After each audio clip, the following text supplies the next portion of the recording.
celebrated for inspiring and nurturing the next generation. The Valley is known for its homegrown produce, thriving sense of community, and flourishing local businesses. Wolfville is proud to have over 70 independent farmers and is home to over 180 small businesses. Acadia University is known as pivotal in shaping successful business ventures, which has an impact on our university community and beyond. Acadia also has a moral mandate to its students in providing a positive and nutritious food experience. Here at Enactus Acadia, we capitalize on Wolfville's already established identity and made it our mission to uphold the reputation and fill any gaps we saw. One of the major issues that we viewed on our campus was that our students face food insecurity.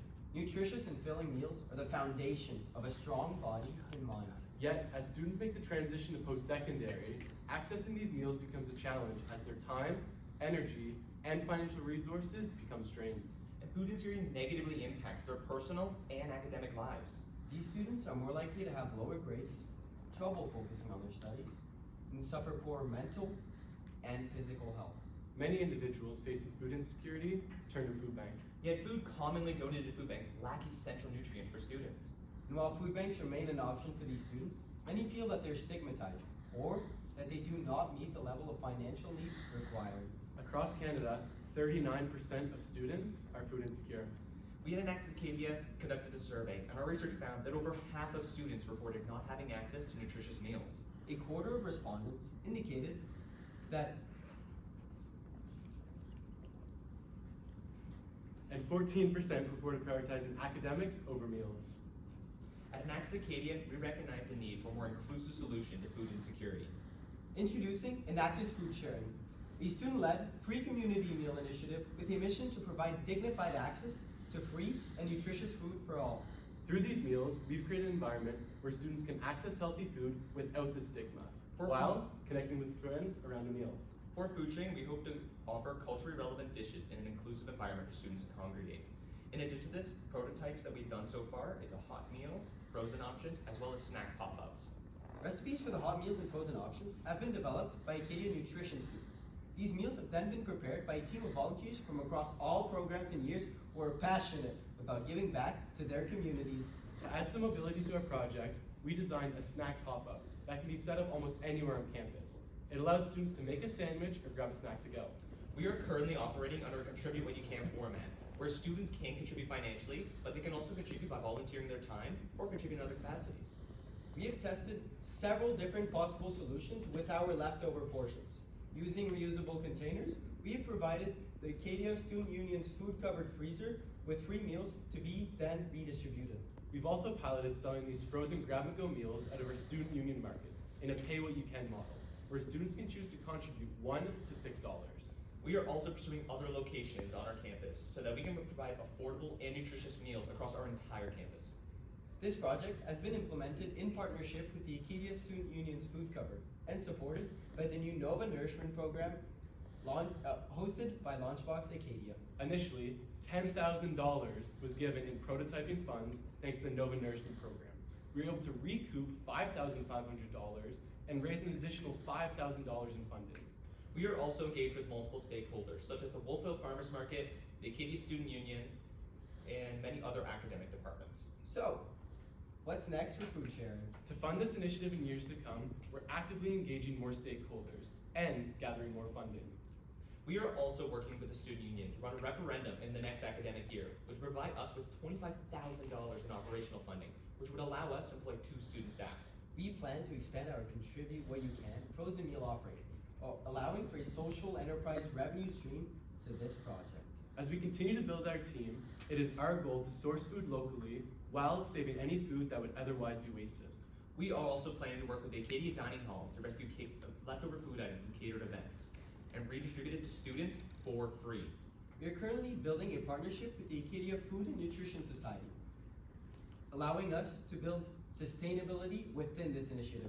We plan to utilize the Nutritious Program kitchen labs to offer free cooking lessons to students to provide them with the skills necessary to make their own healthy meals. We have come a long way since we started this project 8 months ago, and we have many ambitious goals for the future. Food sharing will provide access to nutritious food for all students, reduce waste within our communities, and teach students essential cooking skills. We've engaged over 30 volunteers, providing them with food skills training within a team in our community kitchen. So far, we have hosted 10 community meals, providing over 1,000 free meals to students. And these meals have been prepared at a cost of under $1.50 per serving. Next year, we plan to host weekly community meals, where we will provide over 2,000 meals to Acadia students. To facilitate continuous availability of food on our university campus, we recognize that there is an absence of a student-led entrepreneurial hub.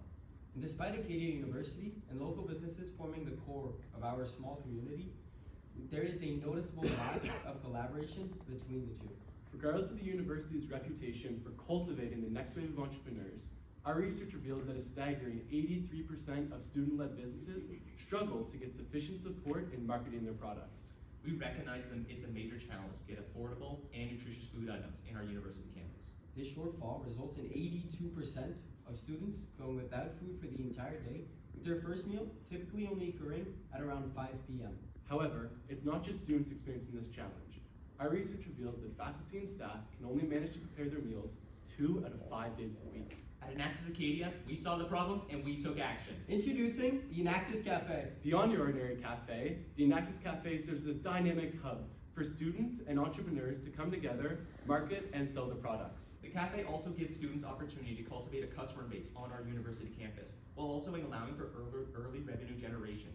Furthermore, the cafe aims to fill the gap of the absence of food in the business building, ensuring that students, faculty, and staff have access to affordable and nutritious food. To create a sustainable business, the cafe will operate as a social enterprise. Here's how it works. These businesses will give us their products, and we will handle the marketing, display, and sales. To cover our operational costs, we include a 20% fee in the price of the products when they are sold. This 20% is then reinvested back in the business to ensure its ongoing operation. And at the end of the agreed upon period, we redistribute the revenue back to the entrepreneurs. Our strategy not only supports local businesses, but it supports student entrepreneurs and sustainability within our business. To support the continuity of our cafe, we've established 3 key partnerships. Chartwell's, Acadia Launchbox, and FC Manning Business School. Chartwell's will be managing all of the necessary permits and licenses, ensuring a smooth and regulatory process. Acadia Launchbox is matching the wages for our student employees and has already allowed us to hire a student who has built the cafe. We are also hiring 3 students, one to handle the marketing, one to handle finance, and one to work as a coordinator. In addition to this, they will be volunteering their time during the operational hours of the cafe. In return, they will receive $2,000 honorarium.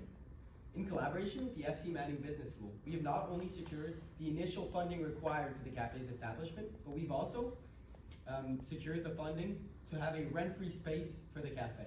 Currently, our team has installed a physical kiosk, and we're actively engaging with local businesses and student entrepreneurs to create lasting relationships. In just 5 months, we've achieved remarkable goals. We have secured $8,000 in funding, Established 3 key partnerships in ensuring the sustainability of the cafe.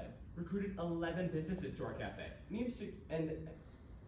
and we are so excited to announce that we will be launching later in September. Next year, our food sharing and cafe projects will collaborate to provide a free breakfast program to all Acadia students throughout the week. We will also be rescuing damaged goods from local retailers, such as Independence, Superstore, Walmart, and more. We've successfully piloted this initiative during exam season. This allowed students to come and grab a snack while they were studying. Thanks to Superstore's generous donation, valued at over $1,000, we were able to give out complimentary exam snacks to students while saving more than 100 food products that would have been wasted. We at Enactus Acadia saw the opportunity to create a tangible change in our university campus. We identified ways that we could create accessibility and opportunity for nutritious food for all and entrepreneurial development. We have channeled Wolfville's core values and are doing our part to create a better Acadia. But we are far from finished. We will continue to strive so that Acadia can reach the potential we all believe it possesses. We are Enactus Acadia.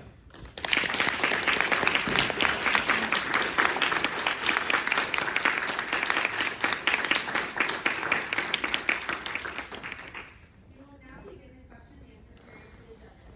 Only judges may ask questions.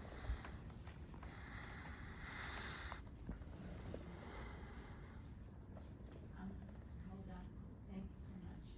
What I wanted to ask is the model. You can contribute what you can model. Now, how does that work when you evaluate against what your costs of the kits were? I caught that you had 1,000 meals at $1.50 a cost. So how has the revenue generated from it balanced or validated that pay-as-you-go model? Yeah, so this year we were really fortunate to have that $1,000 in prototyping. funding, so we really utilize that to test the model of, is free meals on campus something that students even want? So we use that funding to purchase the food, and we did it in a budget-friendly way so that we would be able to do it sustainably in the future. So that's how we were able to do the $1.50, and our nutrition students are really expert at this, and they were able to come up with nutritious recipes that were really affordable as well. So we had minimal contributions that really contributed to any revenue. It was more of an experiment to see how this could work in the future, and we really want to explore that more with faculty and staff and community members that might be willing to contribute more in the future. And our focus with this project is not the revenue, but to give students free meals and the sustainability of the project.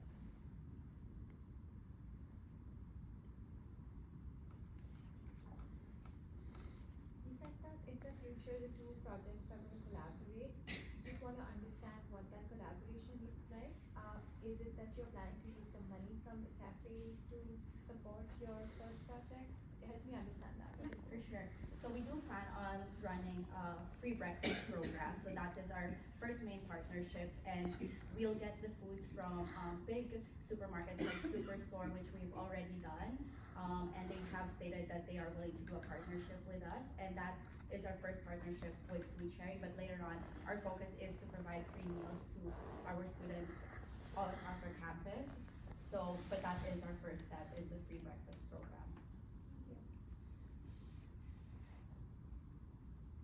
So related to your Loblaws partnership and repurposing, I suppose, of damaged product or of unused product, I guess how are you being mindful of health and safety as you redistribute those goods? Yeah, we do have a team of nutrition students, so they're there checking the product. So when we collect it, we're going through and we're sorting it. Some of it is donated directly to the food cover. Others products we're keeping in stock so that we can use that in future meals. And then anything that is snack related that we're not going to use in any of our recipes, that's going towards those the free pop-ups, and will be offered as well at the cafe. So we're really just checking the product, checking expiry dates, making sure that it is all safe and not damaged, that it's not edible. Good question. So I see one thing is a very good thing to do, free breakfast, and one thing is a business model on the second side, which is cafe. How do you equally spend your time on both sides, or where are you spending a lot of time? Yeah, for sure. So we do have partnerships with local businesses that are selling dishes itself, like lunch, hot meals, stuff like that. So the breakfast program is just another side of just giving back to the students, since the local businesses that we do have are focused with the dishes. And we are sourcing culturally relevant dishes, since 40% of our students are international students, and we want to provide them with a taste from home. But we are trying to balance that right now. We're still an early project, but it's not going to clash together, since the products are two different things. On the food sharing side, we're really trying to just leverage the physical space that we have by having this Enactus Cafe, because one of our challenges is, or one of the opportunities we're trying to create is putting more food that's affordable and accessible on different places on campus. So we're really collaborating in that way. Just expanding on his question, what is your monetization model? I know on the one side with breakfast is to give it for free. Can you expand a little bit on monetization? Yes, so what we do is we don't create competition in the cafe, so it's more of like we get to know the local business. We're such a small community and such a small school that we build our relationships with these businesses, and most of them, we have a partnership with the farmers market there. So when we source products from, let's say they're selling dishes from Korea, we don't create competition in the cafe, and it is just a platform for them to market and sell their products.